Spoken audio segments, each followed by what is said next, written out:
J'ai cru comprendre qu'à un moment, Marcel n'était pas chez lui ici. Ça m'avait beaucoup étonné d'avoir une espèce de Marcel sans papier.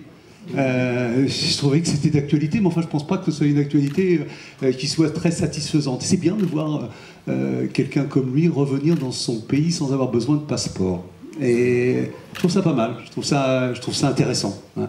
Et c'est vrai que moi non plus, je suis pas d'ici, mais j'ai cette chance, c'est qu'avec ma gueule, ça se voit. Et moi, si vous voulez, mon teint café au lait, c'est mon accent à moi. Je me promène toujours avec, comme ça les gens au moins, avec moi c'est clair, enfin si je puis dire. Et tout à l'heure, même quand Nicolas a parlé, là, il a parlé de cette lumière qui venait, on m'a annoncé hier qu'il allait y avoir des trompes d'eau. Alors, on m'a dit, de toute façon, quand les Parisiens viennent ici, nous avons le mauvais temps. Hein. Et donc tout le monde était étonné qu'il y ait cette lumière-là, et même Nicolas tout à l'heure. Alors que non, ça me paraît évident que Marcel sait qu'on parle de lui, et nous envoie un peu de sa lumière à lui, de son soleil. Quoi. Et j'ai trouvé ça tout à fait conforme à quelqu'un qui avait du talent et même du... Un jour, un type qui a commandé un costume comme ça, alors il n'est pas venu le chercher, il a dû avoir un moment de lucidité, c'est ce que raconte Marcel, mais je me suis dit tout de suite, mais moi, vous savez, j'ai pensé à quelqu'un qui est ici, qui est sur l'estrade, j'adorerais voir le maire en Spoons. Voilà. Et je me suis dit, non mais tout le monde en vient, avouez-le. Et moi je me suis dit, au lieu quand même de simplement laisser le maire en Spoons, ou Madame Barthélémy en Spoonsette, tout le monde également en rêve, je pense qu'il va falloir faire une Spoons parade.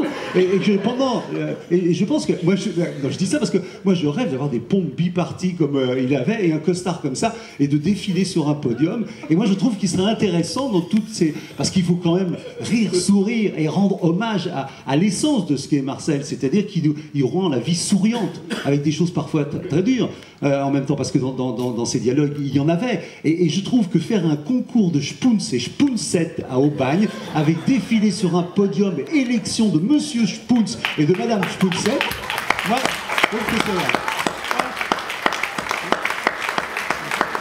Donc, on va le faire, je les mets au défi, on va voir. Je les mets au défi, on va voir si on a le courage. Alors, on va voir. Non, mais, et rappelez-vous que Marcel aussi était un entrepreneur, hein, qu'il aurait pu faire un gare Hollywood, il aurait fait une cité, et qu'il avait fait une Topazette. Je ne sais pas si vous avez vu ça, il avait fait une Topazette qui était cette voiture populaire, et qu'on aurait pu avoir si les hasards industriels l'avaient permis. Au lieu d'avoir une coccinelle, on aurait eu une cigalette, et qui aurait été l'œuvre de Marcel Pagnol. Enfin, moi c'est ce que je veux retenir de Marcel Pagnol, c'est tout ce qu'il nous permet de faire, tout ce qui nous permet de rêver. On peut rêver à des choses absolument insensées, comme un costume de Spoons et autres, et c'est grâce à ça, c'est-à-dire qu'il libère notre esprit d'enfance. Parce qu'on a tous été aussi imaginatifs que ça. Tous, on a voulu, quand on était gamin, avoir notre petit costume de Spoons. Tous, on s'est déguisé en quelque chose. Et la vraie question, c'est pourquoi on a perdu cette vertu-là. Pourquoi est-ce que maintenant, aujourd'hui, même si les temps sont durs, et ils vont l'être, et on le sait,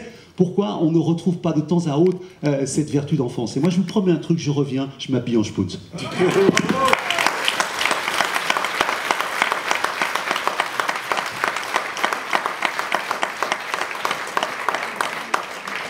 Ah oui, Daniel, on compte bien à ce que tu reviennes. Et, voilà. Et très, très, très souvent, donc, pendant toute cette année Pagnol, notamment, bien évidemment.